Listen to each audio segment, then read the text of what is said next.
everyone, it's Natalie. Welcome to my channel, Find Joy in the Journey. I am out here on my patio on this beautiful, brisk, yes, I said brisk, Wednesday afternoon. My son Joshua, he just got home from school. He only goes like half a day. And this will be his final year. He actually could have graduated last year, but I decided to let him stay one more year. So, because I actually don't have anything set up that is productive and for him to do, I didn't want him to just be at home. So, yes, Joshua, I'm all right. You all right? Okay. And I didn't want him to just be at home. So I sent him back to school for one more semester or one more school year. But me and Joshua are out here on the patio. My husband and my older son Christopher are in the front yard. They're doing some weed eating and a little lawn work. So I don't know. I've just been really thinking about a lot of things lately. So we're just gonna have a little chat with Nat Day. How about that? Y'all okay with that? I'm making some hot chocolate. Okay, so I'm gonna go inside and get my hot chocolate real quick, and I'll be right back. And we're just gonna talk. We'll talk about a little bit of everything. Let's just have a chat with Nat Day. All right?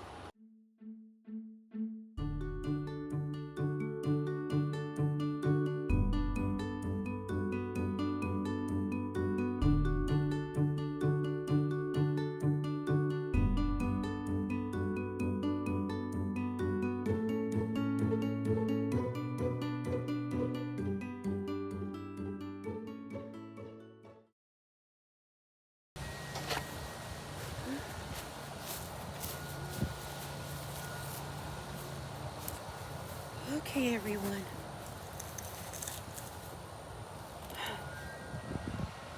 I decided, look, the hat tipped to the side.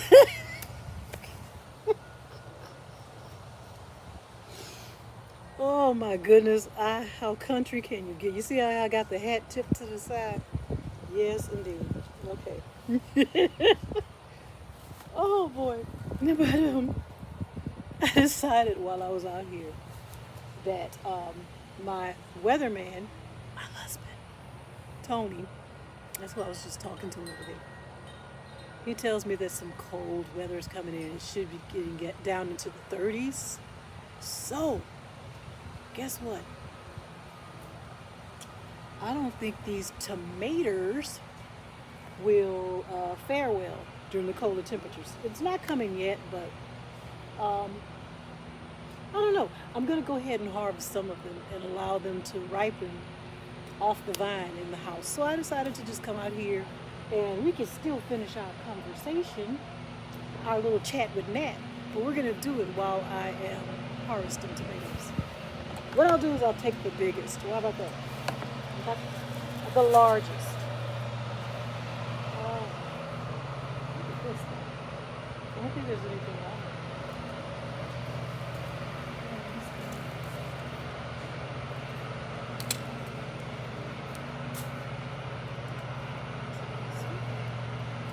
But, I was saying when I was talking to my husband over there, he just so happened, I was going to have a little chat with Nat over there at the table. Just talk about a few things that's been on my mind lately. And nothing horrible or anything, but just things to think about when you think about life in general, and especially life as a mother who is taking care of an individual who has special needs. He will always need care from someone, if not me. If I'm not here, or his father is not here to take care of him. He does have a brother, but you just wonder what's going to happen to that person. What's going to happen to that individual if something happens to you and you're not their main caregiver? So it's around that time where I should start thinking about having a care plan and have things arranged for my son. And that's just been on my mind a lot lately. So that's something I will be looking into. So I was also talking about the fact that he is still in school. Individual with special needs can stay in school until they are 21. So Josh is 20 years old, so he's an adult, but he can, because of his exceptionality or his disability, he can stay in public school, um, even when he's beyond the age of being in high school. He is in a special education class, what they call self-contained, and he has the best teacher this year. It's like God said, let me give you my best. Let me give you my best for his last year in school, in the West Baton Rouge school system. I'm going to give you the best. I have his teacher, Mr. Meadows, is such a warm. I have not met him in person. It's only been through phone calls and text, and that type of communication. I will meet him soon in person, but he is such a warm person. He is so attentive and caring, and he's a Christian man. Okay, he's a Christian man, and one thing he told me is that, which I was surprised, because see, we're supposed to separate what they call church and state, right? And I believe in that, because honestly, I'm not going to force my views on someone, and I don't want them to force their views on me. So if you're bringing religion into the education system, then that means whatever that person's religion is, they can try to influence me. And I'd rather not. I'd rather teach my own children and have my own views, and you have yours. Lead how you want. Just don't try to force your religion or your beliefs on me, and I'm going to do the same to you. So, but me and him are like minds. Me and my son's school teacher. And one of the first conversations we had, he told me that I'll be working with your son this year. It's a pleasure. I can't wait to meet you in person. And I just want you to know that he told me he anoints his hands. Oh my God. He said he anoints his hands with anointing oil every day. And ask God to use him. And I'm like, wow, that is fantastic. And I was surprised, because I never had that type of conversation and interaction with someone who works in the public school system. And look, I don't mind. He's bold with it, and I'm okay. I'm okay with it. But that is a blessing, just to have someone who is a God-fearing person in my corner. This is the final go-round. This is the final year for my son, and this will be a pleasure to finish out with this gentleman. So, but things like, and for those of you out there who you don't know, because you haven't really really focused on certain things that I say. And I understand that you may not listen to everything a person says in their videos, but I do have a special needs child. He is an adult now. His name is Joshua, and he has autism. Okay? And so he is limited verbal, or he has limited speech. He can speak. You hear him talking, you hear him singing. So he's not, I don't call him nonverbal, because he can speak. He just may not be able to have a full conversation or completely communicate what he's feeling or what he's thinking or what he wants, but he will get his message across. That was a conversation that I was having with my husband, that my son can communicate. You just have to be the type of person who will tune in and listen to him. So I just want to encourage you, people out there who may know someone who has special needs, or know someone who has a family member who has special needs, and you may be hesitant to go around them or be around them because of the fact that you say, they can't speak, they don't understand me. But if you take the time to get to know that person and to listen to them, they may be communicating with you and you just don't realize it. So it is so very important. So and I was just thinking about that. What if I can't find people who's around my son that won't listen, that won't take the time and be patient with him. And I know that there's so many people out there who probably have been neglected, who have special needs, who have been neglected or misunderstood, maybe even abused or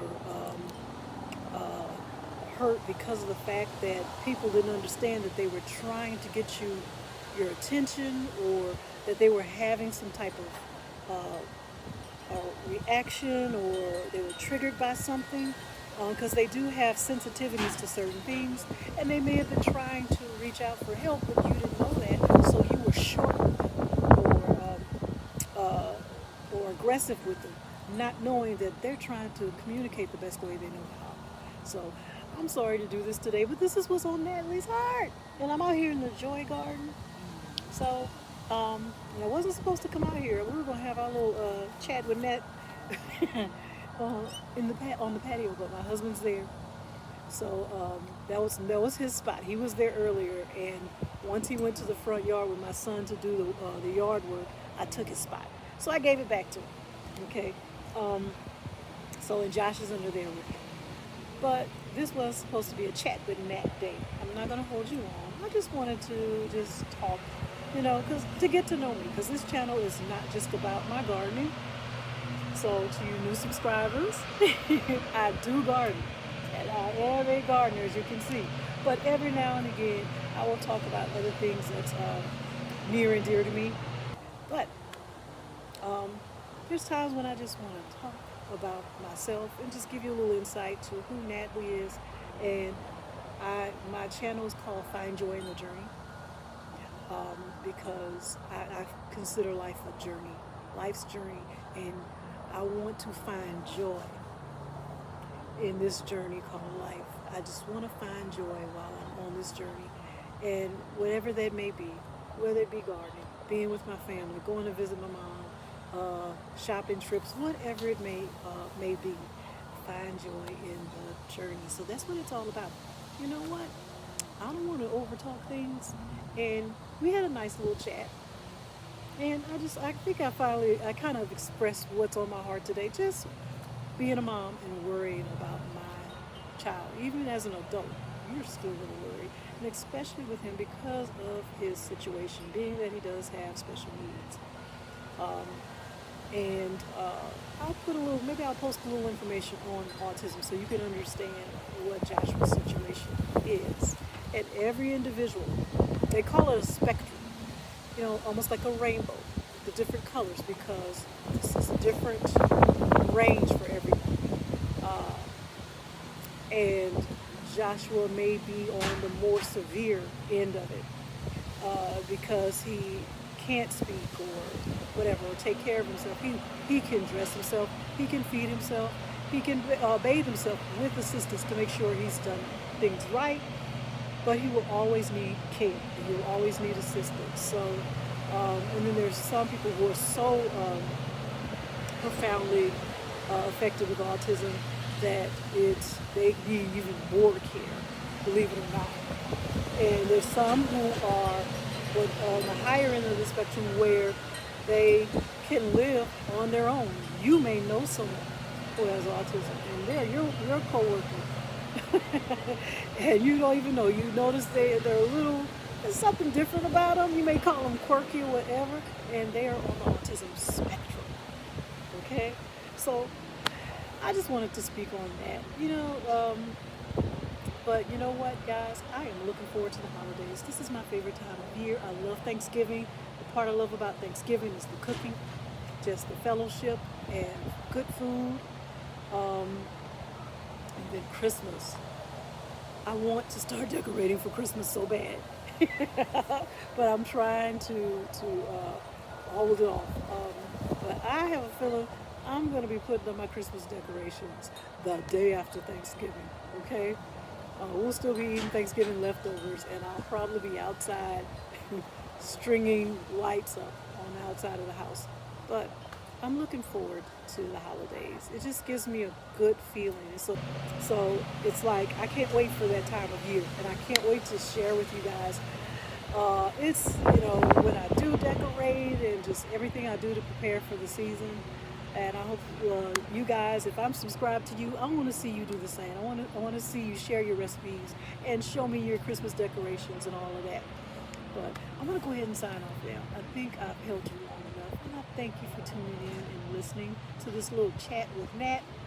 I'm going to continue to work on pruning this tomato plant here, this bush, and I'm going to harvest those tomatoes that are ready, I think that are ready, large enough to come off, because we do have some colder weather coming, and I don't know how well they'll fare in that cold weather.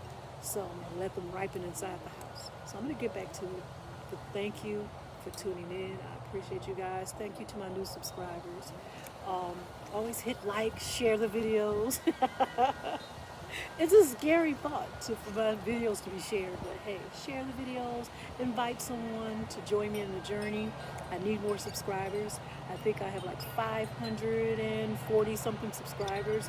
I'm trying to get to that next level, so you guys help me by supporting me. I would appreciate it, and I thank you guys for tuning in. So I'm going to sign off now.